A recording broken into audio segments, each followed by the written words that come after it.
This video will review how to create a new invoice. First, choose Invoices found on the left-hand navigation. Next, choose Add Invoice found in the top right-hand corner. Notice that the invoice is placed in a draft status while you continue to build out the new invoice.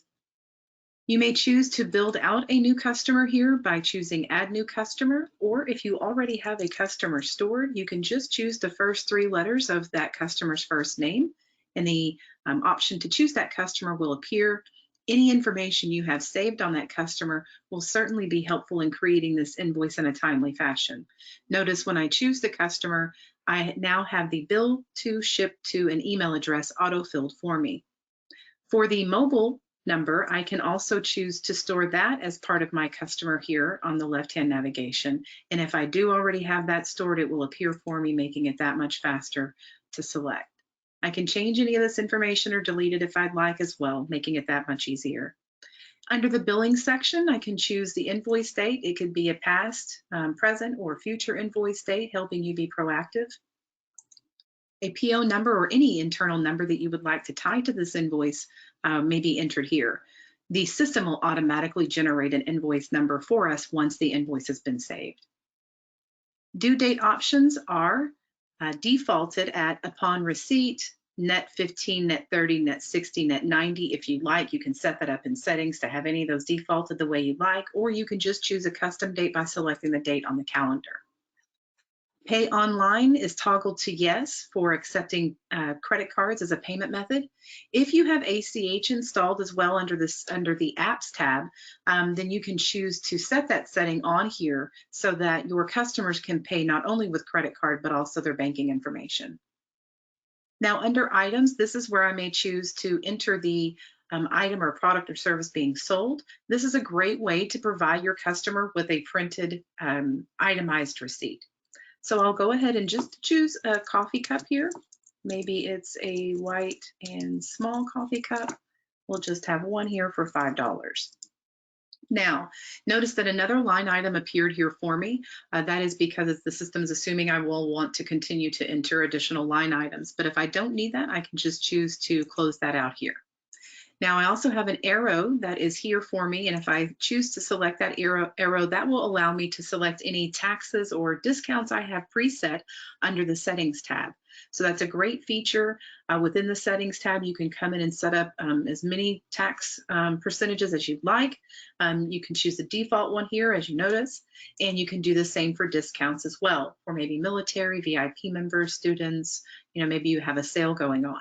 So any discounts that you would like to appear here to be selected at the line item selection, you can do that. You can also choose to apply a discount at the total. So I'm going to go ahead and choose to remove those discounts by selecting the discount total here and then just unselecting these discounts that have been applied at the total level.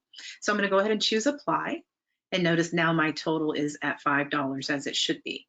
The memo can say anything here such as thank you for your business or just anything that you would like to send so that the customer has visibility of that memo. And attachments, this could be anything associated with that invoice or purchase that you would like to upload, such as maybe a confirmation order or anything of that such.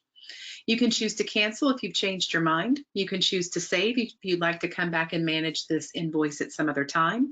You can choose to add the payment now. So again, this goes along with the thought of utilizing this for an itemized receipt. You can just add the payment at time of creation. Or you can choose to save and send like I'm going to do today. So I'm going to choose save and send. Just scroll up here and you'll see a green bar appear letting me know that that invoice has now been sent successfully to the customer with the email address and phone number. Now I have a few options here. First, notice that an invoice number has been automatically assigned and a barcode has been generated and provided as part of the receipt. Also notice that it is an unpaid status. I can choose to add a payment very quickly here, or if I choose more, I can choose cancel, I can choose to edit, I can choose to print or resend. And if I choose resend, this will show me the options that I have chosen previously to send this by showing the check marks. And then if I would like to maybe continue on and maybe print instead of email or text, it will then open up that invoice for me so that I can go ahead and print it out as I need to. A logo may be applied to your invoices under the settings tab as well, so that you may push your brand. Your merchant information will appear. Any information that you had entered on that invoice, as you see, is here: the bill, the ship to, the product description, and what was sold. All of that is here for you. The payment method then is also here for the customer so that they can choose to pay with their card, or again, if they have ACH, if you have ACH installed, they would be able to pay with their banking information. And a history is here for them as well as the return policy that you have entered.